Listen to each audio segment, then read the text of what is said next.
Okay, today's lesson is called George Washington. We have been learning about George Washington over the last few days. Can you guys remember who George Washington is? Think in your head. George Washington was a general who helped win the American Revolution. George Washington led the American Continental Army in fighting the American Revolution against the British armies and king. What did George Washington do in the last read aloud to help his army win a battle against the British army? Can you remember? George Washington had his soldiers build giant piles of dirt so that General Howe of the British Army could not see the Continental Army well. He had the soldiers march back and forth to look like there were a great number of people. This delayed General Howe while Colonel Knox brought more cannons and supplies for the colonial armies. General George Washington's dedication to the American people helps him again in today's read aloud. What are some of the examples of his honesty and bravery and cleverness? Remember, he chopped down that cherry tree and told his dad that it was him. All right. Listen for the way that George Washington's spectacles, or his glasses, helped him lead others to take his side. Pay careful attention on how people in the crowd seem to feel when Washington starts speaking and how they feel when he finishes speaking. Okay, so these are spectacles. We call them glasses, but in the time of George Washington, they called them spectacles. Sometimes even close friends can disagree with one another. But even when you disagree, it helps to remember that the other person is your friend. Friends are people with whom you can disagree while you still trust and like one another. Here's a true story about friendship and trust between a group of soldiers and their general, George Washington. In this story, George Washington uses his spectacles to help him talk to his friends.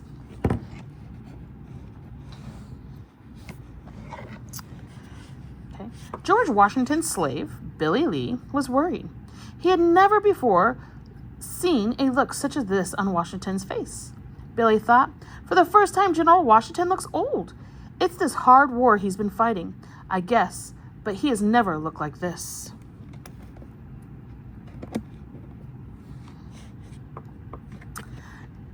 Billy was right. George Washington looked tired. Before the war, George Washington had been known for his strength and bravery. On horseback, he could jump over logs, fences that were too risky for other horsemen. And he could bend an iron horseshoe with his bare hands. For 8 years now, Washington had led the Continental Army, trying to free America from having to follow the orders of the King of Britain. All this time, he became more and more tired. Washington had seemed like a man whose courage was always going to be strong. With Washington leading them, his soldiers kept going even when they lost some of the battles, or when they didn't even have enough food or blankets during the freezing cold of winters. Finally, Washington had led them when they defeated the biggest army of the British king had sent to fight against him. Defeat just means that they won against the British army. Okay. Now, George Washington was not only tired, but he was also restless. He thought, how strange. We defeated our enemies, but now my friends may ruin everything that I have worked for. Washington picked up some papers from his desk and slipped them into his pocket. He asked impatiently, where are my spectacles, Billy? Billy handed him his reading glasses. Washington had begun using them only just a week ago. Placing them in his coat pocket, Washington went outside where a soldier had his horse ready. Billy watched the general and the soldier ride away. Soon they reached the large building where Washington dismounted, handing the reins of his horse to a soldier. Dismounted just means he got off of his horse. Washington entered the building through the side door. He could hear the loud voice of General Horatio Gates, who was a very important officer in the army. General Gates thought that he, not Washington, should be the chief or the person in charge of the army. Now, General Gates was trying to convince the other soldiers to change the way their new nation, the United States, would work.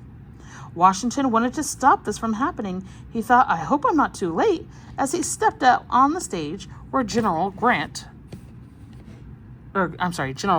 was standing. Facing the stage were many soldiers who had been with Washington through the long, dangerous war. When they saw him, they gasped in surprise.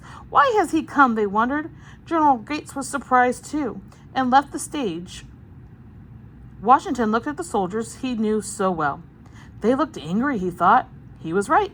For years, these soldiers had been away from their home, risking their lives to win the American Revolution so that they, their family, and their friends would be free to start a new country. The soldiers missed their families, but they knew that this was important work. They knew that they had to keep at it. George Washington had led them the whole time.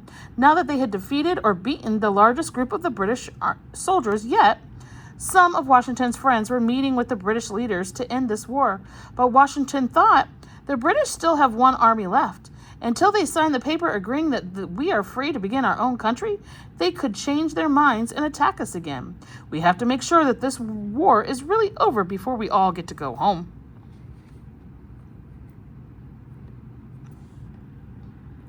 But while this all was happening, something else had not happened. The American government had not paid any of the soldiers in a very, very long time.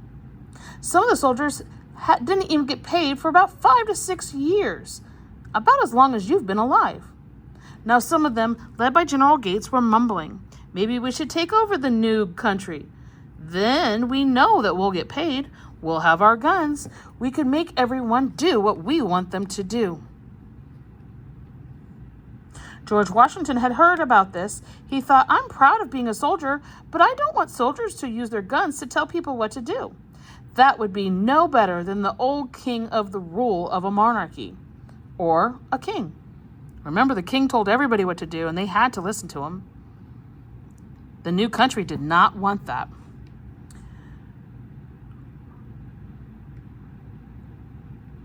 Okay. He said, I will have to make sure that my soldiers get paid, but first we have to stop them from trying to take over our government. Washington took out some papers he had bought along with him and began to read out loud. When he finished, no one cheered or clapped. I failed, he thought. They are too angry to listen to what I have to say. And then he remembered something. Wait, I have one more paper I want to read to you. He took that paper out, but while the writing was way too small, and the other papers, he couldn't see them very clearly. He put them a little bit closer to his face, and nothing happened.